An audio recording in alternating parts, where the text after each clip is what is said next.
آیت کو اس تناظر میں دیکھا ہی نہیں کسی نے جس تناظر میں اللہ نے نازل کیا، انی جاعل فی الارض خلیفہ، میں زمین میں خلیفہ بنانے والا ہوں۔ یہ اتنی سی آیت ہے اور اسی ایک آیت میں 13 پہلو ہیں۔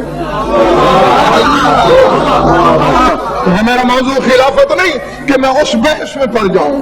پہلی بات تو یہ اللہ نے اس میں فاعل کا صیغہ استعمال کیا، جاعل، یاد رکھ لو تم خصوصاً، جاعل، انی اجعل نہیں کہا۔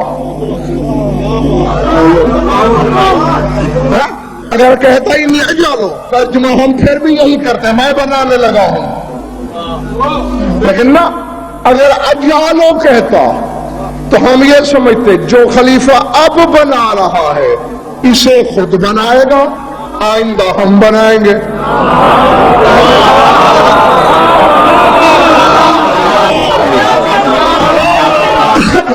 جی، اس میں فاعل میں تینوں زمانے ہوتے ہیں، ماضی، حال، استقبال۔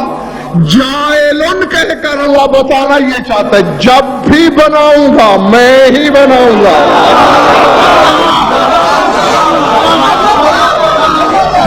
جی جی، اجالو ہوتا تو ایک وقت، جاعلن میں سارے وقت، جس کی دلیل یہ ہے اگر کوئی بزے دے کہ نہیں ہم بنا سکتے ہیں تو پھر میں آیت پڑھ رہا ہوں، آئیے اس میں بھی حصے داری کیجئے۔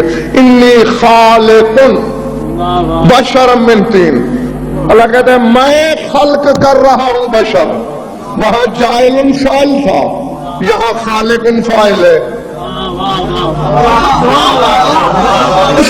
اخلو کو نہیں کہا، اگر کہتا نا اخلو کو تو ہم سمجھتے بس اسی ایک کا خالق ہے۔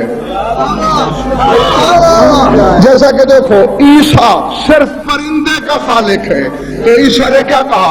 انی اخلق لکم من الطیر، میں خلق کرنے لگا ہوں پرندہ، یعنی صرف بس پرندے کا خالق ہوں اور کسی شے کا نہیں۔ تو اللہ نے اخلق کو نہیں کہا، انی خالق ہوں، جب بھی خلق کروں گا میں کروں گا۔ اگر خلیفہ بنانے میں حصہ ہے تو پھر خلق میں بھی حصہ ڈالو۔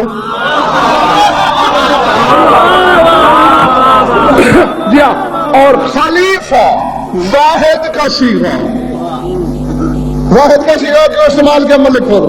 یہ بتانے کے لیے کہ نبی ایک وقت میں 2 ہو سکتے ہیں، 3 ہو سکتے ہیں، 4 ہو سکتے ہیں، 50 ہو سکتے ہیں، لیکن خلیفہ ایک وقت میں 1 ہو سکتا ہے۔